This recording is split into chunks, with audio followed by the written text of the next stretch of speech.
Hello learners, welcome to my channel word seminar. आप सभी को होली की हार्दिक शुभकामनाएं। जिस तरह से होली में बहुत सारे रंग होते हैं, उसी तरह से मेरे वर्ड सेमिनार में मैं आज एक नया टॉपिक लेके आ रही हूँ, जो कि है वोकैबुलरी। वोकैबुलरी का मतलब है शब्दावली या फिर शब्द भंडार। वैसे तो मैं आपको ये टॉपिक या ये शब्द मेरे पिछले वीडियो में ही बता दी हूँ कि प्रोनाउंसिएशन को उच्चारण की रीत और वोकैबुलरी को शब्दावली या फिर शब्द भंडार कहते हैं। लेकिन आज मेरा मेन टॉपिक है वोकैबुलरी। वोकैबुलरी किसको बोलते हैं? वोकैबुलरी का मतलब है शब्द भंडार, शब्द का भंडार, कलेक्शन ऑफ वर्ड्स। तो the body of words used in a particular language, किसी विशेष भाषा में प्रयुक्त शब्दों का शरीर को वोकैबुलरी कहते हैं। वोकैबुलरी जिस तरह से हम लोग अपनी बातों को एक्सप्रेस कर रहे हैं या अपनी बातों को समझा रहे हैं, उसको वोकैबुलरी कहते हैं। अब मैं आपको वोकैबुलरी का कैरेक्टरिस्टिक्स या फिर खूबी बताऊंगी। पहला है अंडरस्टैंडिंग। अंडरस्टैंडिंग, जब मैं किसी से बात कर रही हूँ तो वो सामने वाला समझ रहा है कि नहीं, उसको अंडरस्टैंडिंग कहते हैं। अंडरस्टैंडिंग क्योंकि जब भी मैं उससे बात करूं तो वो समझे, और उस समझने के बाद वो किस तरह से रिस्पॉन्स करेगा, उसी से हम लोगों को पता चलता है कि हम सही से बोल रहे हैं कि नहीं। दूसरा है एक्सप्रेसिव।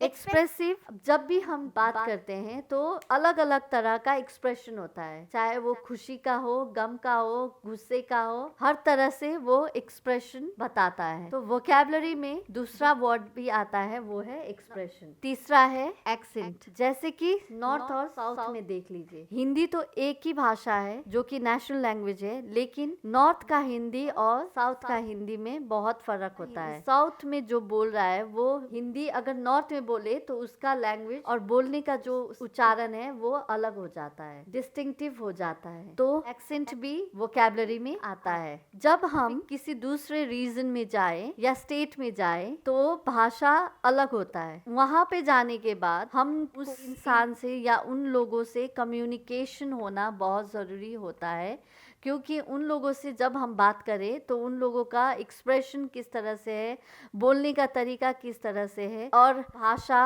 को जब तक हम अडॉप्ट ना करें, उसके साथ मेल जोल ना रखें, तब तक हम बोल नहीं पाएंगे या फिर वो भाषा को समझ नहीं पाएंगे और कम्युनिकेशन नहीं हो पाएगा। तो चौथा, कम्युनिकेशन होना बहुत ज़रूरी है। पांचवा है कलेक्शन ऑफ वर्ड्स। जिस तरह से मैं आपसे बात कर रही हूँ तो बहुत सारे शब्द को मिला के एक वाक्य बना के मैं आपको वो बात समझा रही हूँ। अब अगर मैं एक एग्जाम्पल दूं, उदाहरण के तौर पे एक बच्चा जो कि 2-3 साल का हो, वो जो बोल रहा है आपको समझ में आएगा? नहीं आएगा, क्योंकि वो किस तरह से, उसके पास वोकैबुलरी नहीं है, वो उसको समझ में नहीं आ रहा, वो आपको एक्सप्रेस करेगा, वो बोल नहीं सकेगा, वो सीख रहा है। सुन के हम लोगों से जो सुनेगा वो उसको सीख के बोलेगा, या फिर हम जो बोलेंगे वो उसको सीखेगा।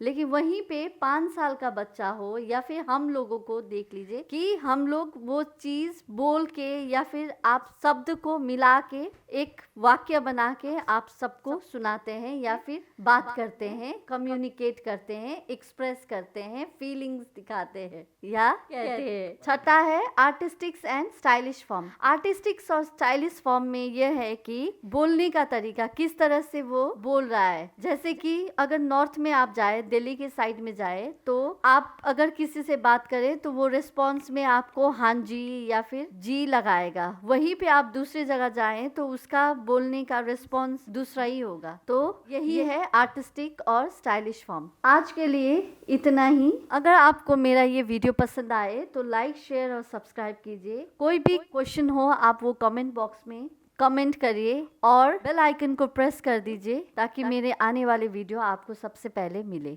धन्यवाद।